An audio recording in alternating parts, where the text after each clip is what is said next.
Hey, what's up, amigos? How you doing? Hope you're all having a great cheeky Friday. Today, $10 meals again. So this recipe will be put up on my website tonight, chefjohnreed.com or ! website. So you can check that out. Also, I'll do the video editing as well. So you guys are gonna get a little cheeky YouTube video as well, how to make this. So what are we making? I don't even know what we're making. Yeah, we're making beef stroganoff. So we're gonna do some nice little cuts of beef, and we're also gonna have finish it off with some sour cream as well. We're gonna make a chicken stock. Now, obviously, beef stock would be ideal, but just to kind of cut the costs down for $10 meals, obviously, you can either buy the chicken stock or you can make it. It's entirely up to you.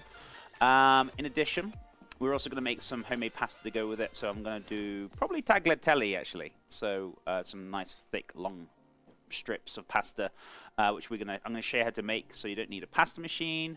All you need is a rolling pin. That's all you're going to need. So, and you can make this by hand, easy peasy. I need to make the chicken stock. So we need to put the oven on to 350 Fahrenheit or 180 Celsius.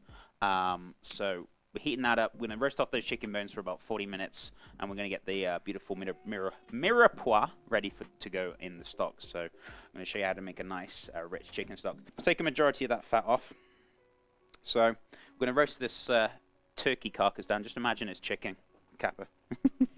But that's all I could get this week. That's going to go in the oven. Roasty for about 40 minutes. Don't need to put a timer on, just until it's golden, basically. So 40, 50, 30, 40, yeah, whenever. Crush these up. So I just want to take the skins off, and also by crushing them, you're releasing the flavor. So we've got 3 garlic cloves here for the stock. So we're only going to do a rough chop. Don't want to go too crazy. So, beautiful. So as I said before, you want to peel this down. Why? Because it's going in a stock, chef. The skins can tend to make your stock quite bitter, so I always peel them off. Plus, I always remember the time a chef threw a pan at me for putting peeled carrot peelings in there, and he said he ruined the stock, so never forget it. Also, my head won't ever forget it either. Right, let's slice this up. So just rough chop, and then just a little sprig at a time, just 1 or 2 sprigs. It's fine, don't go too bonkers with it. So 1 bay leaf, beautiful. So we're going to get a large pan on. We're going to start sauteing this down. Get a little bit of caramelization onto, let's put this onto a high heat. Put a little bit of caramelization on the onions. So I want about a tablespoon of canola oil. Not going too bonkers. Boop. There we go. So what we're going to do is drop all our beautiful items in here. So the onions, the garlic, the thyme, the carrots. Fantastic. So you're going to get some nice beautiful caramelization on here. I'm going to, while I'm waiting, I'm going to get the starter mix done. So the onions, garlic, mushrooms, get all that ready to go, so we can get that sliced. And so let's get that out and on the go. So onion, above my fridge. Also want a little bit of thyme. My mushrooms as well. And you can go cheaper. These are the chestnut mushrooms. So if you want to go with, whoops. Just button mushrooms are a little bit more cheaper, so if you want to save a bit more cost, you can. Garlic's above the fridge as well. We got the thyme, so just garlic and onions. Right, top and tail our onion. So you want about 4 medium-sized cloves of garlic. Is there any more in this now, or shall I get rid of it? What we're going to do, top and tail, peel the skins off. So watch your fingers. What we want to do is cut our onion down. And then what we're going to do, so basically we cut it horizontally, as many layers. We cut it vertically, as many layers. And then we're just going to basically cut across on the onion, so you get a nice, beautiful dice. And then once you get down to the root, what you want to do is pretty much stop there. And then just basically do exactly the same and just cut this last little bit down in the root. And then you can just incorporate that with the rest of the onion. So you don't need to keep going over and over the onion with your knife. So that's good to go. I'm picking down, a couple of sprigs of thyme leaves. Why the leaves? Because I don't want to go fishing for the stalks later on. Still got beautiful flavor in there with the leaves. So we're just picking a few of those down. If you want to dice them up, you can do. honestly, I feel it's a bit pointless, but if you want to take it that step further, by all means, you can dice it up if you want to. So let's grate these bad boys down. So 4 cloves. Well, I got 5 here because they're a little small, but 4 cloves. Anyway, so when it comes to mushrooms, you want to wash them, right? Don't go washing them under the tap. Why? Reason for it? These are like sponges. They'll absorb the water. So what you want to do is get yourself a damp like cloth or a damp kitchen roll and just give them a wipe down. That's all you need to do. Just wipe them down so you can get all the dirt off that way. Right, let's slice these bad boys up. So the base is done. I'm getting the chicken carcass out. Turkey carcass. But yeah, I couldn't get chicken carcass. That's the only thing I could get, so which is fine. Golden delicious. That's what we're talking about. So that's what you're looking for. That nice kind of golden dark brown, beautiful color on there. So what I'm gonna do. Hot turkey coming through. Chuck them straight in. Beautiful. That's on the stove, sorry. Forgot to switch the old Cameroonies out. So we took out the grease, dabbed it with a bit of kitchen roll. Not the fish, chat. A little bit of water in here now. This is on a medium heat. Careful it doesn't burn, because it will heat up very quickly. So I'm just going to grab myself a little bit of water, just to deglaze the fond, or the sediment, I like to call it, from the tray. And we can pop this into our stock. So let's pop a little bit in here. We're going to get a wooden spoon, just give it a stir. I'm just going to top this up with water. If you're going to ask me how much water are you topping this stock up with, Chef, I'd say about 1,000 ml to 1,500. Put this onto a medium heat. I'm going to let it simmer. Once it's simmering, I'm going to turn it down to a low. Don't want to boil it. The reason why you don't want to boil it is because you'll get flatter flavor. More for restaurant use, you'll get cloudy stock, but that's not really... not too bad for the home use anyway. But anyway, I like to simmer it. Slimmer, slow and low, you get fuller, richer flavor. Pasta. Let's go make the pasta. So my recipe for pasta, I do 100 grams to 1 egg, 10 ml of oil, pinch of salt, and then just add enough water until it binds. So I don't want to make too much pasta. I feel like 100 grams should be enough. Well, I'm going to do 200 grams for the recipe at least. So that'll be plenty. If I need to cut it down, I'll cut it down during the recipe. We'll see. Only we need, what, 2 eggs? Yeah, 2 eggs. Salt, pinch of salt. So 2 pinches of salt. Flour, salt, eggs, little touch of oil. So 20 ml of extra virgin olive oil.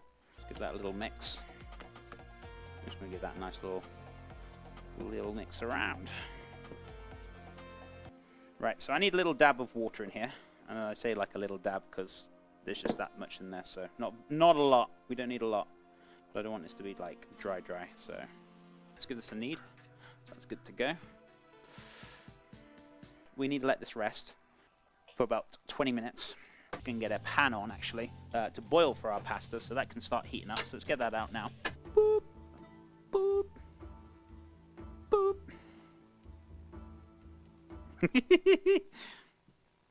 So anyway, let's get this pasta rolled out.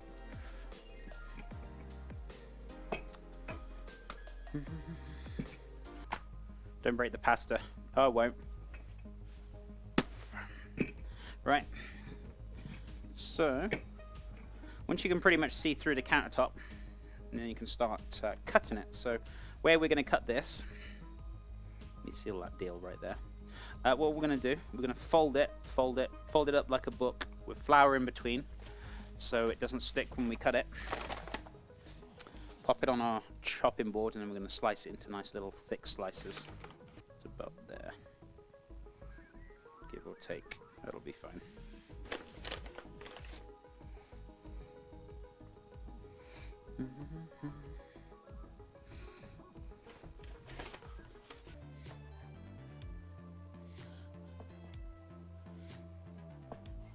Cutting these into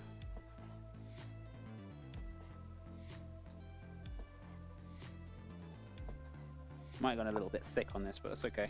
For tagliatelle at least, so should be okay. So I'm just kind of unraveling these myself. So, and we can just drop these straight down. If they're a little long, you can always cut them in half if you want to, but I feel like they should be fine. So we're going to drop these a batch at a time. So let's drop that one first. Ready to rock and roll. 5 minutes. Let's get a timer on. We should be good. So I'm going to seal the beef next. After we seal the beef, I'm going to start making that beautiful sauce, or the base. We're going to start pulling those things together. So yeah, this tagliatelle is a little bit more thicker than per usual. I did think I was cutting it a little thick, but that's okay. Whether you want it super thick or you want it cut a little bit thinner, that's entirely up to you. A little bit more thicker than tagliatelle, but it's okay. I call this the extra thick tagliatelle with a double C. That's okay. A little thinner next time. Right, under cold water. Good to go. Beautiful pasta though. Very good. So you don't need to do all the fancy things. You can keep it simple and still have some very good, delicious pasta. I mean, yeah, the authentic way is beautiful. Don't get me wrong, but if you just got a bit of egg, flour, salt, oil, you can still make some really good pasta, guys. There's nothing stopping you. Let's get a large pan on. Put the black peppers here, and we want a bit of touch of salt on these beautiful steaks.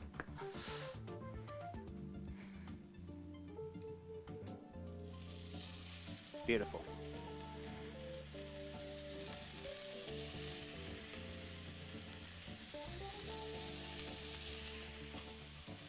Right, so just wash my hands.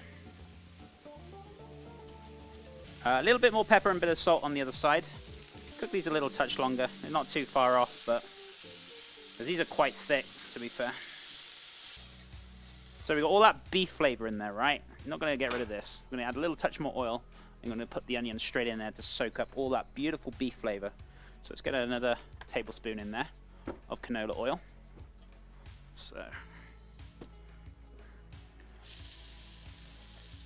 now we're cooking, boys. Now we're cooking, boys and gals. So we're going to add about 2 or 3 tablespoons of flour to this later on, just to kind of help thicken it up once we've had the mushrooms, all the other flavors and things in there. Right, mushrooms in. I'm going to start adding the flour very shortly, and also the mustard and Worcestershire sauce as well. Right, so going for 2 teaspoons of the old mustard. Yellow mustard, Dijon, whatever you prefer. 1. I'm going to go for 2 tablespoons. I feel like 2 is going to be plenty. It's going to be thick enough. Otherwise, 3 is going to be a little bit overkill. I know it is. My wife probably won't share it because it's one of her favorites. I don't blame her. It's pretty delicious. Right, so we're going to add the chicken stock little by little now. So that flour's been cooking out. Cheeky touch of Marmite. Just a little cheeky touch.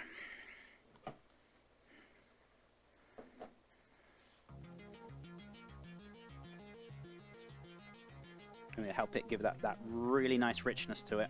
We're going to start adding the beef and obviously the sour cream. I'm going to add the sour cream first before the beef, so I'm going to turn this right down. Oh my god, it's so good. Beautiful. So we're going to go for a tablespoon of sour cream in here. Clunk! So the rest of that chicken stock, I'll keep it. I'm going to freeze it. If I need chicken stock next week, I can use it. So that sauce is ready. Let's put that onto the heat. I'm just going to add some of the sauce. Some of those mushrooms in there. I'm going to go too crazy with this. I'm going to add in everything in there. What we're going to do, just give that a nice little mix up. Might add a little touch more sauce, we'll see. So in goes the beef. So if you notice with me, I like to put the beef in last. Why? Because I don't like to overcook the crap out of the beautiful piece of beef. If you want to, traditionally, that's fine, but if you've got a nice little kind of steak or frying steak, cook it perfectly, add it last minute. It's quite a lot as well for one portion. There's quite a lot here, so I'd say you could at least make 4 to 6 portions easily. I mean, that's a pretty big portion, chat. I'm not going to lie to you. Goodness me. Right, let's have a try. Oh my god.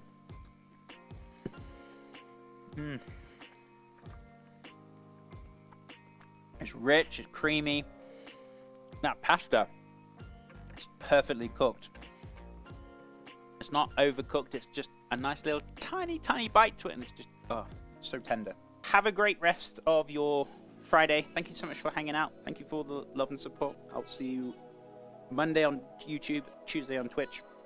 Have a great weekend. Stay safe, and have a good one, amigos. Bye for now, my friends.